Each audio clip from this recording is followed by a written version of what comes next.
It's midnight. You're lying in bed, and somehow you're having a conversation with someone who isn't even there. Maybe it's an argument. Maybe it's a relationship. Maybe it's a future version of your life where everything finally works out. Whatever it is, you've been here before. You know exactly what they're going to say. You know exactly what you're going to say. And even though none of it is real, your heart is reacting like it is. Now here's the strange part. Most people think they're imagining scenarios. They're not. They're revisiting needs. Think about the conversations you replay. It's rarely some random moment. It's usually the one where you weren't understood, the one where you stayed quiet, the one where you thought of the perfect response 3 hours too late. Your brain keeps returning to it for the same reason your tongue keeps finding a sore tooth. Something about it doesn't feel finished.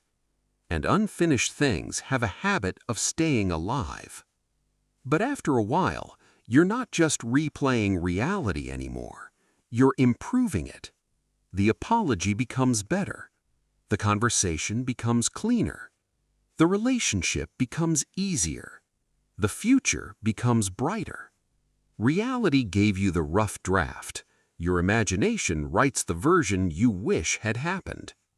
And that's where things get interesting. Because your brain doesn't reward reality. It rewards emotion. If an imagined conversation gives you relief, your brain remembers the relief. If an imagined future gives you hope, your brain remembers the hope. If an imagined relationship gives you connection, your brain remembers the connection. The source matters less than the feeling. And once that happens, something starts to shift.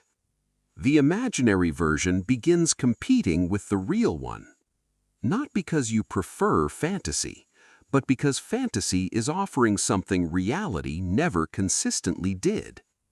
Control. In your imagination, nobody interrupts you. Nobody rejects you. Nobody misunderstands you. Nobody walks away halfway through the conversation. Everything lands exactly the way you wanted it to. Real life rarely does. And that's where people get stuck. Not because they're escaping reality, because they're returning to the only place where certain emotional needs are guaranteed to be met. Most people don't notice it happening. They just notice that reality feels heavier. Conversations feel harder. Relationships feel harder. Life feels harder. Meanwhile, the world inside their head becomes richer, more detailed, more familiar, more rewarding. Until one day they catch themselves doing something unsettling. They're looking forward to a scenario that doesn't exist more than an event that does. And that's usually the moment this stops feeling harmless.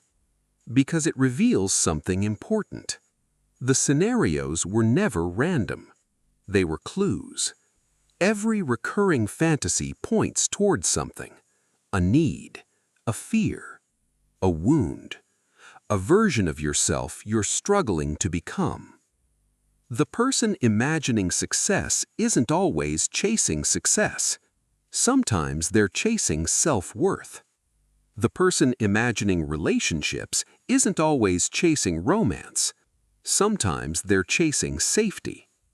The person imagining arguments isn't always angry. Sometimes they're still waiting to be understood. And once you realize that, the question changes. You stop asking, why do I keep imagining these scenarios? And you start asking, what is this scenario trying to give me? That's a much better question, because imagination is rarely the problem. More often, it's a solution. A solution your mind created for something it wasn't getting somewhere else. And that's why these worlds can become so difficult to leave. Not because they're fake, but because the feelings inside them are real. The comfort is real. The hope is real. The relief is real. The longing is real. The scenario itself may be imaginary, but the reason it exists usually isn't. And maybe that's the uncomfortable truth. Most people aren't attached to the fantasy. They're attached to the feeling.